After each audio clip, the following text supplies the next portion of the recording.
Greetings, Whitesell family. It's Barry Crane, and I wanted to share with you a few remarks about my relationship with your dad, Jack.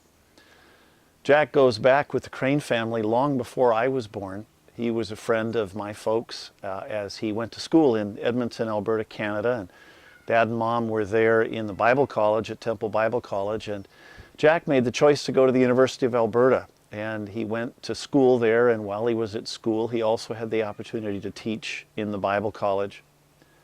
Dad and Mom had an ongoing relationship with Jack and Olive. Dad and Mom moved to Madison, Wisconsin in 1950, and Jack and Olive moved to Chicago. I remember Dad sharing about a particularly vexing problem he had in the church in Madison, and he asked his friend Jack about it, and Jack had just the right advice to deal with the particular situation that Dad needed help with. I can remember as a kid growing up and Jack coming to visit us in the different places where we lived.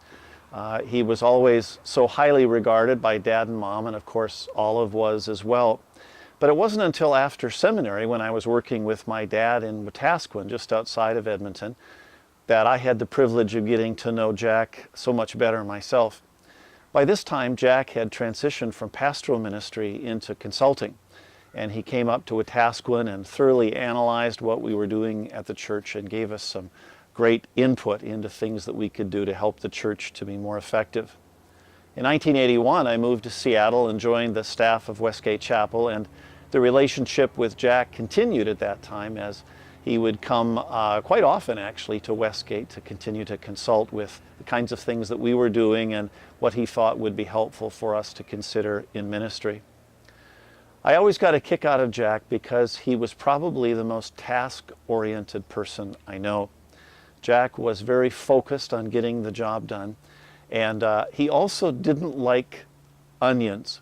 I can remember very often going to the restaurant with him and him asking the server, first of all, "Now there's no onions in that, is there?" And then when the plate was delivered, he would say again, "Now there's no onions in this, right?"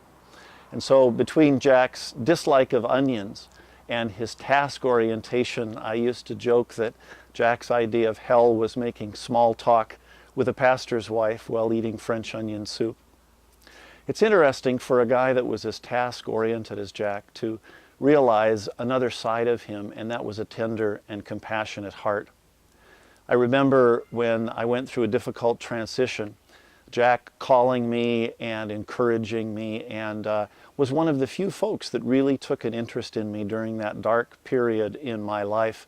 I was always grateful for that. And then when the vision for church planting grew, Jack, as a freebie to me out of friendship, sat down and spent a half a day or so consulting with me, helping to go over things that I should be considering as a church planter. But I think perhaps one of the most meaningful things was the letter that Jack wrote me when my dad and his friend passed away.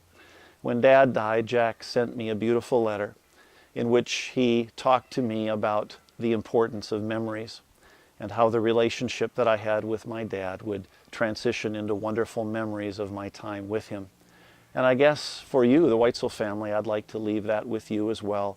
What a tremendous legacy you have from Dad and Mom, from Jack and Olive, and now the wonderful relationship that you've had in their lives now transitions into the wonderful memories that you will have the rest of your lives and be able to share with your children and their children as well.